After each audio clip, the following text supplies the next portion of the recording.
Greetings, Mr. Cover here. This week we're going to look at creating characters. Basically, there are two types of fiction, literary and popular. While pop fiction is often referred to as genre fiction, a specific genre such as detective stories can be literary. The main difference is that literary fiction is more about the characters, where pop fiction is more about the plot. In genre-based fiction, any detective could be the one who solves the crime. But in literary fiction, only the person who solved the crime could have been the one to do it. For example, Robert Parker's Jesse Stone series is genre-based. Although these are great detective novels, and Jesse Stone is an interesting personality, he solves crimes using experience and basic police work. Any good cop can do what he does. Any detective could be Jesse Stone. By contrast, Arthur Conan Doyle's Sherlock Holmes is literary fiction because only Sherlock Holmes can do what he does. His mind works like a computer, and his ability to observe and process microscopic details transcends what any common detective can do. He's a bit of a hermit, egotistical, and generally not easy to like. Jesse Stone is a stock character with a complex personality that rounds him out, while Sherlock Holmes is unique and one of a kind. None of this is to say that one is better than the other. I'm using two examples of characters that I enjoy reading and rereading. It is up to you to decide just what type of characters you want to develop for your short stories. The protagonist and possibly one other character need to be fully developed, but past that, especially in short stories, rely on stock characters to fill out any side characters necessary. That doesn't mean we ignore detail, it just means we limit them. We don't need to know that the convenience store clerk is a relapsed alcoholic whose wife has left him and is facing foreclosure. However, mentioning that he reeked of booze and body odor when the protagonist, who is struggling with an alcohol addiction herself, paid for her soda and chips is a type of detail that adds interest without distracting from the story.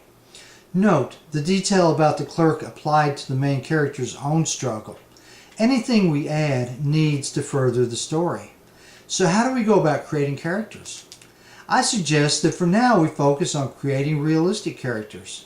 Stick with Jesse Stone's and leave Sherlock until we have better honed our craft. This doesn't mean the character isn't unique. Every character should be.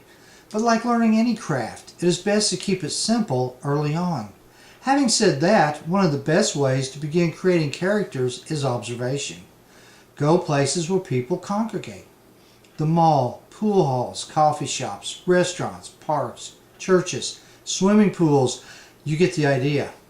Anywhere there might be a wide variety of people is where you need to go. Break out of your comfort zone. Go someplace you've never gone before. Get away from the campus and observe people. Once, when doing research for a story, I went to the Greene County Courthouse and sat in the hall outside DWI Court making notes on the people there. To make notes, you need to take a journal and a pen. Write down descriptions and snippets of conversations. Fill several pages with different people. Imagine lives for those people. Who are they? What brought them to the mall or wherever that day? Be creative. Think about interesting people you've known. Make notes about them in your journal. Use this journal to help create characters. Take different characteristics and combine them into a composite character. Be creative, but keep your characters real. Superheroes belong in comic books. Even Sherlock Holmes has character defects that helps keep him believable. Even though it is a good idea for you to know everything about your character, the reader doesn't necessarily need everything. Items such as physical descriptions should propel the story. Readers like to visualize characters, but avoid just describing the character's hair, height, and eyes. We need to reveal the character by utilizing action.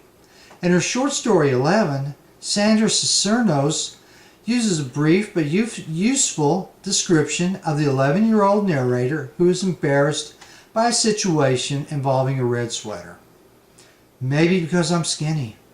Maybe because she doesn't like me. The stupid Sylvia Saldivar says, I think it belongs to Rachel.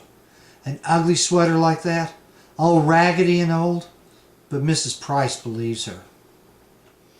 In this scene, we learn that the narrator is female, something not previously revealed. Her name is Rachel. She is self-conscious about her body image. Immediately, the reader visualizes a skinny 11-year-old and probably project a fixed image of a girl that age named Rachel based on someone we know. This is all the physical description we get of Rachel, but it is enough for us to form an image of what she looks like and an insight into her personality, because we also learn that she doesn't like Sylvia, the sweater, or Mrs. Price.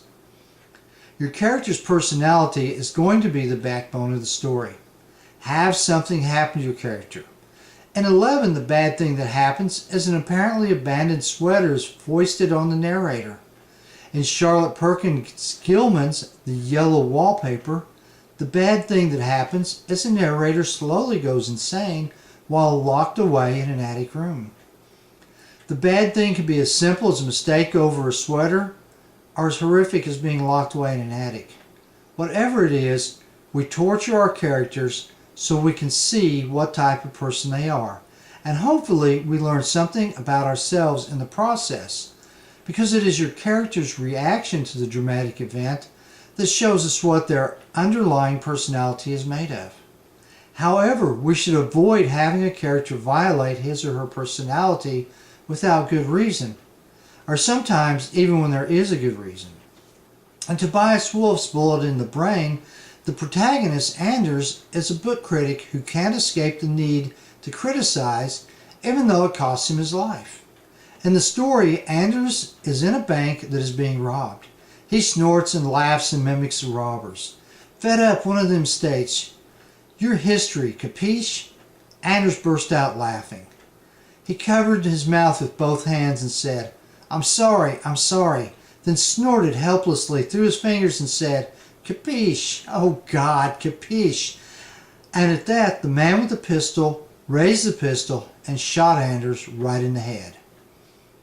Our characters don't need to be that locked into their personalities, but if you have a nun stealing from the collection box, she either needs to be a thief at heart, or we need a really good reason to believe her personality will allow her to do what she does. When creating characters, remember that personality trumps physical appearance, but we still need just enough description to visualize the character in our minds. First person needs a trigger that shows gender, such as when the narrator of 11 quotes a girl using the narrator's name, Rachel. Keep your characters realistic and believable, even if they are aliens or vampires. Give your character an obstacle to overcome, even if it is as simple as getting a cup of coffee when the coffee pot breaks. And be sure your character stays true to his or her personality. Now, take your notebook, go someplace where people gather, and begin creating characters to populate your stories.